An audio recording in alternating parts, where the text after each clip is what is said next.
आज रिंग रोडच्या संदर्भामध्ये ज्या ज्या शेतकऱ्यांनी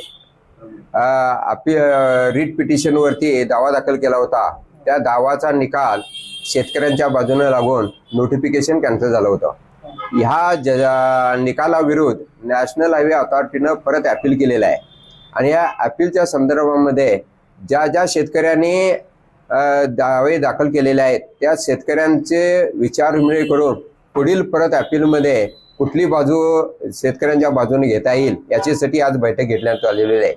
शेतकऱ्यांचा विचार असा आहे, जर आम्हाला जर निकाल आमच्या होत आहे त्या दृष्टिकोनातून केस चांगली आहे, त्याचे मुद्दे चांगले आहेत आणि त्या दृष्टीकोनातून येत्या 10 तारखेला जी तारीख आहे या तारखेला परत आणि वकिलामार्फत हजर होणं आणि हे दावा कुठल्याही परिस्थितीत आमच्यासकट करून घेतलं तर त्याच्यामध्ये शेतकऱ्यांचा फार मोठा फायदा आहे हे सर्वांना सांगितलेलं आणि शेतकऱ्यांनी असं सांगितलं आहे कुठल्याही परिस्थितीमध्ये ही माघार न घेता परत अपीलमध्ये सुद्धा आमची केस चांगल्या ग्राउंड्स असल्या कारणानं अपील सुद्धा आमचे करून घ्या. त्याच्यामध्ये शेतकऱ्यांचा नुकसान भरपाई जर मिळत असेल त्याच्या सुद्धा जास्तीत जास्त नुकसान भरपाई मिळवण्याच्या दृष्टीकोन फायदा होणार आहे. म्हणून ह्या आजच्या बैठकीमध्ये सर्व शेतकऱ्यांचे विचार घेऊन परत अगदी आम्ही मीटिंग घेऊन मोठ्या प्रमाणामध्ये ह्या नॅशनल हायवे अथॉरिटीच्या विरोधात जे अपील केलेले आहे त्या अपीलमध्ये आमचे करून घेण्यासाठी विचार मांडण्यात आले आणि त्याप्रमाणे आम्ही कार्यरत राहू. हा विषय कोर्टात जर असला तरी आता काम सुरू झालंय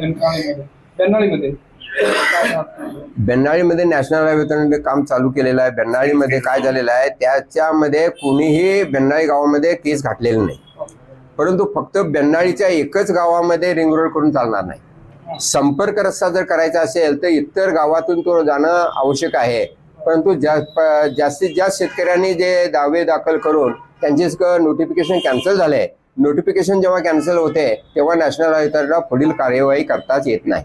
म्हणून जर कदाचित बेन्नाळीला काम चालू केलं असेल तर पुढच्या गावामध्ये त्यांचं काम होऊ शकत नाही आणि हा प्रोजेक्ट होऊ शकणं फार कठीण आहे. जिल्हाधिकाऱ्यांच्या निर्देशानुसार जवळजवळ 80% नुकसान भरपाईची शेतकऱ्यांना पोहोचली असं त्यांनी सांगताय. पोहोचले आहे का त्यासंदर्भात?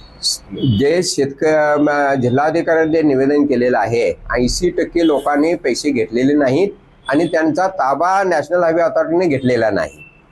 प्रत्येक गावातून एक दोन शेतकऱ्यांनी केसेस घातले आणि ते नोटिफिकेशन जर कॅन्सल झालं असेल तर रिंग रोड अथॉरिटीवाल्यांना ते जिथं जमीन ताबा घ्यायला येत नाही आणि कामकाज चालू करता येणार नाही आणि शेतकरी डीसीने जे म्हटलेलं आहे ते फार मोठं चुकीचं आहे.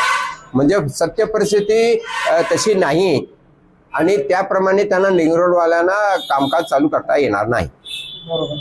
आणि आता रिंग रोड जर काय झाला तर नुकसान भरपाई साधारण काय मिळली पाहिजे, काय अपेक्षा आहे? आता 2022 नोटिफिकेशन प्रमाणे जे रेट चालू होते तर सर्वसाधारण गुंठ्याला 3 लाखापर्यंत त्यांनी काढलेलं आहे.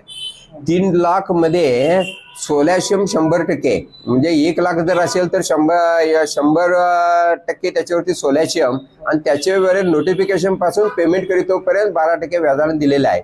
म्हणजे तो रेट जो आहे तो 22चा रेट प्रमाणे त्यांनी पैसे दिलेले आहेत. परंतु आता जर नोटिफिकेशन कॅन्सल झालं असेल तर त्याला डबल नुकसान भरपाई मिळू शकते. मोर्चा काढणार? मोर्चा आम्ही काढायची काय आवश्यकता नाही. जेव्हा कोर्टामध्ये मॅटर्स पेंडिंग असल्यामुळे कोर्टामध्ये आमची असे काही केस होणार आहे तेव्हा मोर्चा काढायची काय आवश्यकता नाही. आणि जर कदाचित शेतकऱ्यांचा जर विचार आला तर ह्याच्यावरती सर्व गावातून बाकीच्या आजूबाजूंचं जर नुकसान होत असेल तर त्याच्यावर विचारविनिमय करून निर्णय घेता येईल.